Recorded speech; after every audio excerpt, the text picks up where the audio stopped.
Shafin, train চলাচল তো শুরু হয়েছে, ট্রেনের শিডিউল বিপর্যয় বা যাত্রীদের এখন কোনো ভোগান্তি আছে কিনা আমাদের সবশেষ তথ্য জানাবেন।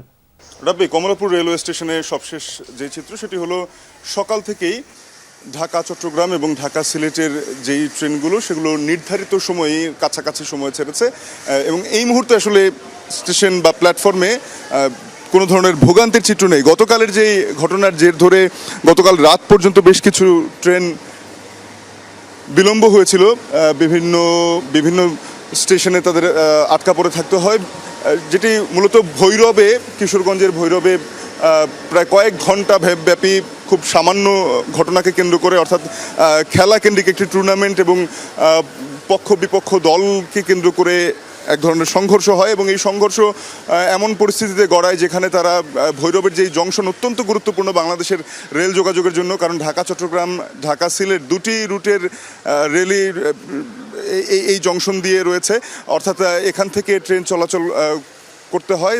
সুতরাং সেই জায়গা থেকে মোটামুটি 5 থেকে 6টি ট্রেন বিভিন্ন স্টেশনে আটকা পড়েছিল, তবে সেগুলো আসলে পরবর্তীতে রাত 2টায় আইন শৃঙ্খলা বাহিনীর উপস্থিতিতে সচল করা হয়েছে, যেখানে পুলিশ এবং র্যাবের পাশাপাশি সেনাবাহিনীও যোগ দিয়েছিল সেই অবরোধ সরাতে।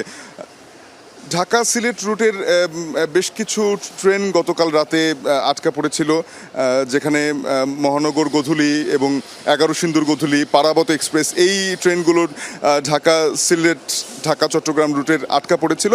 তবে আমরা দেখেছি যে সকাল হওয়ার সাথে সাথে আজকে ভোরের যে নির্ধারিত ট্রেনগুলো ছিল, অর্থাৎ যেখানে আমরা দেখেছি যে ঢাকা সিলেট রুটে সকাল 6:30টায় ছেড়ে গেছে পারাবত এক্সপ্রেস এবং ঢাকা চট্টগ্রাম রুটে মহানগর প্রভাতী সকাল 7:45, এর আগে সকাল 7টায় সোনার বাংলা এক্সপ্রেসও ছেড়ে গেছে। তো এখন ট্রেন চলাচল একেবারেই স্বাভাবিক বলা চলে। রাব্বি।